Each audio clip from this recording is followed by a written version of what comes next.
ایک طرف لبنان اپنا یوم آزادی منا رہا تھا اور دوسری طرف سرحدوں پر دھواں، خوف اور کشیدگی کی ایک نئی لہر اٹھ رہی تھی۔ اسی موقع پر حزب اللہ نے ایک سخت اور دو ٹوک اعلان کرتے ہوئے نہ صرف اپنی پالیسی واضح کی ہے بلکہ یہ بھی باور کرا دیا ہے کہ خطے کی جنگی خطرات ابھی ختم نہیں ہوئی ہیں۔ حزب اللہ نے دو ٹوک کہا ہے کہ ہمارے ہتھیار لبنان کی قوت ہیں اور ہم انہیں ترک نہیں کریں گے۔ لبنان کے جنوبی علاقوں میں جاری اسرائیلی حملوں کو اقوام متحدہ کی قراردادوں کے منافی قرار دیتے ہوئے حزب اللہ نے واضح پیغام دیا ہے کہ لبنانی خود مختاری اور آزادی کا دفاع ہر قیمت پر کیا جائے گا، چاہے اس کے لیے کوئی بھی راستہ کیوں نہ اپنانا پڑے۔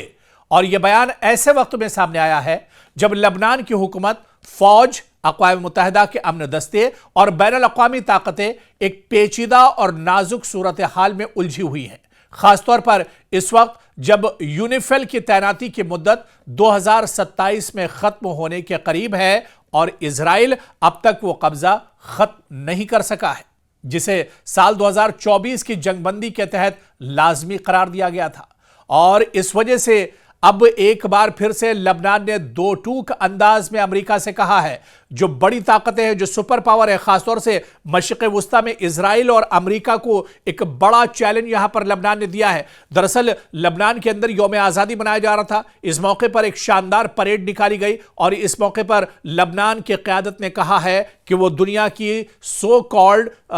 کہی جانے والی جو سپر پاور ہے انہیں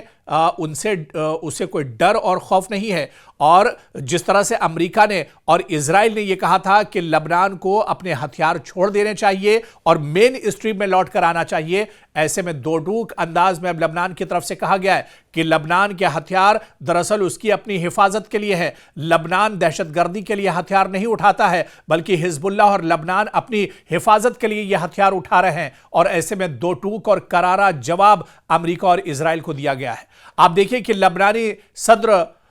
جوزف اوان کی یقین دہانی کے بعد اقوام متحدہ کا دباؤ اور حزب اللہ کا سخت موقف سامنے آیا ہے، اور یہ سب مل کر خطے میں ایک ایسے بحران کی تصویر کھینچتے ہیں جو آزادی کے جشن سے زیادہ آزمائش کی گھڑی معلوم ہوتا ہے۔ لبنان میں سرگرم حزب اللہ ملیشیا نے لبنان کی یوم آزادی کے موقع پر اپنے اس عزم کا اعادہ کرتے ہوئے اعلان کیا ہے کہ اسرائیل کا مقابلہ کرنے کے لیے ہر ممکنہ ذرائع استعمال کیے جاتے رہیں گے۔ آپ کو بتا دیں کہ جمعے کے روز جاری کردہ اس بیان میں یہ بھی کہا گیا ہے کہ حزب اللہ کے ہتھیار اور قوت لبنان کی قوت ہے، لبنان کی طاقت ہے، اور ہم اس سے دستبردار نہیں ہو سکتے ہیں۔ آپ کو بتا دیں کہ بار بار یہ بات کہی گئی ہے امریکہ کی طرف سے بھی، اسرائیل کی طرف سے، اور خاص طور سے جو بڑی دنیا کی طاقتیں ہیں ان کی طرف سے، اور سب سے زیادہ جو پریشانی حزب اللہ سے اگر کسی کو ہوتی ہے تو وہ اسرائیل ہے۔ بنیامین نتنیاہو کی سرکار بار بار دباؤ ڈالتی ہے، چاہے اقوام متحدہ کی بات کریں یا دنیا کے الگ جو فورم ہے وہاں پر اس آواز کو اٹھاتی ہے اسرائیلی حکومت کی ایک طرح سے جو لبنان کی سرکار ہے، جو حزب اللہ ہے، جو تنظیم ہے، اس پر ایک طرح سے بین ہونا چاہیے اور ان کے ہتھیار ضبط ہونے چاہیے۔ لیکن دوسری طرف ببانگ دہل ایک طرح سے کھل کر حزب اللہ نے کہا ہے کہ ہتھیار اور قوت یہ لبنان کی قوت ہے اور ہم اس سے دستبردار نہیں ہوں گے، یعنی ہم ہتھیار چھوڑنے کو تیار نہیں ہیں۔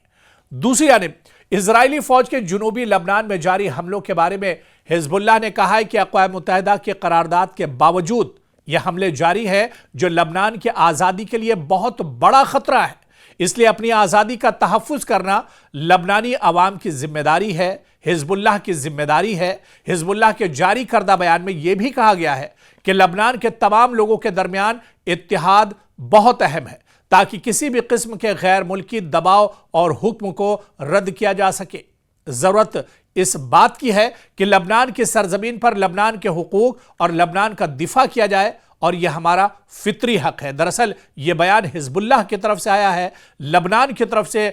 یہ حکم آیا ہے کہ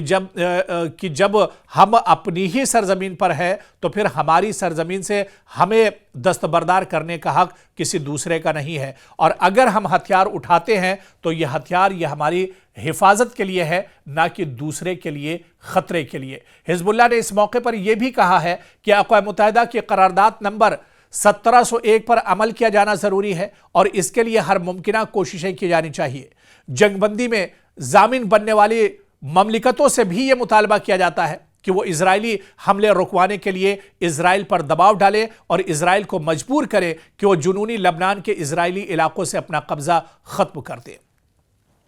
آپ کو یاد ہوگا کہ کئی بار ہم نے اس طرح کی سٹوری کی ہے، کئی بار ہم نے آپ کو بتایا ہے کہ لبنان کا جو جنوبی علاقہ ہے، اس جنوبی علاقے پر بہت بڑا ایک حصہ ہے جنوبی علاقہ لبنان کا، جہاں پر اسرائیل اپنا ناپاک قبضہ کیے ہوا ہے اور لگاتار جنوبی علاقے پر لبنان پر اسرائیل حملے کرتا رہتا ہے۔ یہاں سے جو بے گناہ لوگ ہیں انہیں کھدڑنے کی کوشش ہو رہی ہے، انہیں یہاں سے بھگانے کی کوشش ہو رہی ہے، اور اسرائیل کا دراصل اس کے پیچھے ناپاک منصوبہ ہے گریٹر اسرائیل، یعنی لبنان کے حصے پر قبضہ کرنا، اور لبنان کے جنوبی جو علاقہ ہے اس کے ایک بڑے حصے پر اسرائیل قبضہ کر چکا ہے اور یہاں پر لگاتار حملے کرتا رہتا ہے۔ لیکن ایک بار پھر سے لبنان حکومت نے اور حزب اللہ نے یہ واضح کر دیا ہے کہ وہ مرتے دم تک اور آخری وقت تک وہ اس طرح کا ناجائز قبضہ برداشت نہیں کریں گے۔ اس بیچ لبنان کے صدر نے حزب اللہ کے اسلحے سے متعلق قرارداد پر عمل کے لیے اپنی حکومتی عزم کو بھی دہرایا ہے۔ یورپی یونین کے وفد سے ملاقات کے دوران ان کا کہنا تھا کہ اگرچہ اسرائیل لبنان کے خلاف جارحیت جاری رکھے ہوئے ہے، مگر ہم اپنی ذمہ داریاں پوری طرح نبھا رہے ہیں۔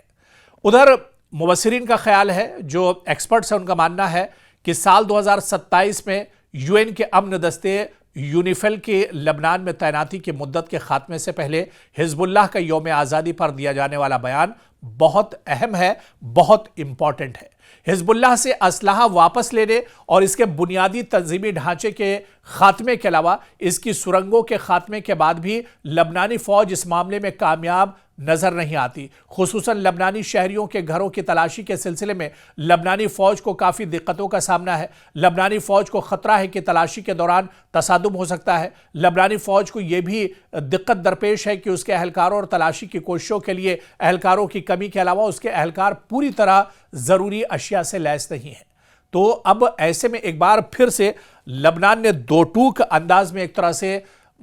مشرق وسطیٰ کے اندر خاص طور سے اسرائیل کو بڑا چیلنج کیا ہے، اور لبنان نے کھلے طور پر کہہ دیا ہے کہ وہ اپنے ہتھیار چھوڑنے والا نہیں ہے۔ اس کے علاوہ جس طرح سے حزب اللہ پر یہ دباؤ ڈالا جا رہا ہے، کیونکہ مشرق وسطیٰ میں اسرائیل کے لیے اگر کئی چنوتیاں ہیں اور ان چنوتیوں میں اور ان چیلنجز میں حزب اللہ بھی ایک بہت بڑی رکاوٹ ہے، اور حزب اللہ کو ختم کرنے کے لیے لگاتار اسرائیل حملے کرتا رہتا ہے، لیکن حزب اللہ ایک بہت چھوٹی سی طاقت ہے، ایک بہت چھوٹا سا گروپ ہے، ایک بہت چھوٹا سا گروہ ہے جو اسرائیل کے ناک میں دم کیے ہوا ہے، اور لبنان نے یہ کلیئر کر دیا ہے کہ وہ حزب اللہ کو اسلحے سے دستبردار نہیں کرے گا، کیونکہ چاہے حزب اللہ ہو چاہے لبنان ہو، وہ اپنی حفاظت کے لیے، اپنے عوام کی حفاظت کے لیے ہتھیار اٹھاتے ہیں، اور وہ یہ ہتھیار چھوڑنے والے نہیں ہیں۔